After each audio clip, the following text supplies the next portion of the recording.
So 2 months later, we come over to the UK and we're on tour, and one of the people from the UK office for WWE in London, they messaged me and said, hey, we've just had a call from Wayne Rooney's agent. He really wants to come to watch Raw being taped in Manchester and bring his son along.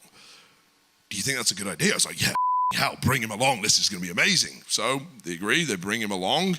And I clue Triple H in earlier at the day in Manchester and say, hey, Wayne Rooney's coming along, and I have to explain to him who Wayne Rooney is because they don't really watch much soccer in the US. But I explain, hey, he's kind of like the LeBron James in UK. He's this big A-list, footballer, and he gets it. And Triple H is smart about media and stuff, and he realizes there's an opportunity to get some publicity here. So later in the day, Wayne Rooney turns up. He comes in his limo about 10 minutes before the show starts, and Wayne has one request, and it turns out he was a massive fan of WWE during the Attitude Era, and he really, really wants to meet Triple H. So he's got his 8-year-old son with him. They get whisked off to Triple H's office, and they go in there, and they have a little meeting. He probably gets a picture with him. He's got Ryan Giggs with him. He's got Darren Fletcher with him. He's brought a couple of the lads along. I don't know if they were supposed to be his heavies or his protection, but he didn't have any bodyguards with him. So anyway, at this point, they're in the office, and someone sends for me, and I get sent to Triple H's office. I walk in, and this is the first time myself and Rooney have locked eyes since our little Twitter beef. And we were both laughing. We knew he was oh, great to see you. That was funny stuff on Twitter, this, that, and the other. And he just says hello. And he doesn't realize we're kind of setting him up at this point.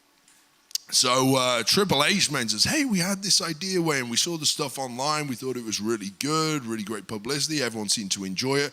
Do you want to do something on the show today with Wade? We can have a little segment or something. And Wayne really didn't want to do anything. And I get it from his perspective. He's just wanting a night out with his kid. His kid's excited to watch some wrestling. And Wayne doesn't want to end up looking stupid. And anyone's around wrestlers, we're twice the size of other people, and let's be honest, if we wanted to, we could very easily go off script and make the other kind of people from other disciplines who come in. We could make them look stupid if we want. We could genuinely go and beat them up. He doesn't know how wrestling works, but we're professionals and we reassure him nothing bad is going to happen. Don't worry, Wayne, it'll be cool. We'll make you look like a star. We're going to make you look awesome. It's going to be a lot of fun.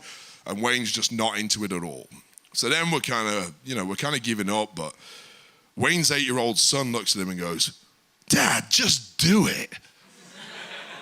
And at this point, Wayne is trapped because he can't let his boy down. His boy thinks he's being a for not doing it. And eventually, Wayne kind of shrugs there. Okay, I'll do it then. So there we go. We decided to put a little something together. We knew we were going to have to make him look good because we didn't want anyone cheering me and booing him because that would be a bad look. So we were trying to figure out what we could do. And all we really figured out was we're going to get Wayne to slap Wade. But the problem was we're in Manchester where Wayne plays. But he plays for Manchester United. So I'm guessing of the crowd, maybe 30% Manchester United fans, the rest are Man City fans, or Liverpool fans, or Everton fans, or fans that are from London or Birmingham or whatever, who all hate Manchester United. So they're going to hate Wayne Rooney. So 70% of the crowd are against him. So we needed to come up with an idea how to make 100% of this crowd cheer for Wayne Rooney, which is a tough proposition. So here's how we did it. When the cameras stopped rolling for the commercial break, the next match up was going to be Sheamus, who I was kind of shadowing at the time, and I was in his corner man or something like that. He was going to be up against Cesaro. And then we were going to have a little match, and at the end, we were going to have this spot with Wayne Rooney. But to make sure that everybody cheered Wayne and booed me, I had to cut a little promo to turn everyone against him. So we come down in the break because we didn't want to show me insulting Wayne on TV. Come down in the break, I get in the ring, I'm massaging Sheamus's traps. And then suddenly I go over, I call for the mic, and I tell everyone, hey, don't worry, guys, you're going to get to see Sheamus fighting very soon. But first of all, there's a little something I would like to get off my chest regarding Wayne Rooney, who is sat in the front row. So the cameras will go on Wayne Rooney. He's put on the big Tron at the top of the stage. I say, Wayne, we had a little beef not so long ago, and I really think we should settle this today. The whole crowd starts getting excited. They think they're going to see a little something special here. We can trick them like that. Of course, we're not going to beat up Wayne Rooney, but they're starting to buy into it. And I say, you know what? I would love to settle this like men, one-on-one. Now they're getting really excited.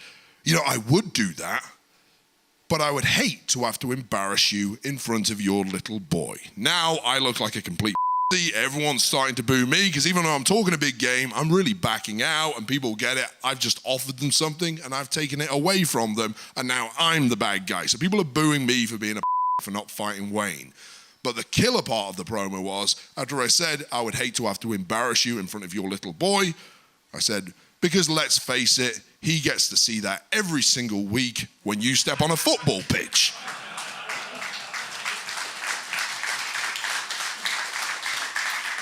Now, it's kind of a funny zinger, but people really didn't like it because I've just humiliated a man in front of his 8-year-old son who's apparently done nothing wrong. And that connected with the people that I'm now the We hate Wade. I was getting booed all the way through. So anyway, the match goes on.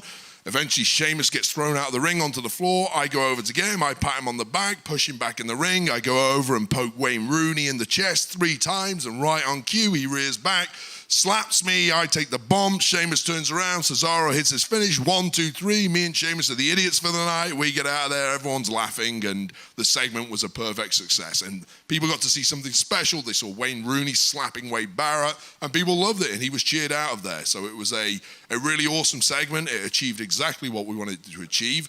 And then I got to the back, usual handshakes. Everyone's thrilled with it. And I look at my Twitter, and this thing has immediately gone viral. And it's on ESPN in the US, it's on Sky Sports over here.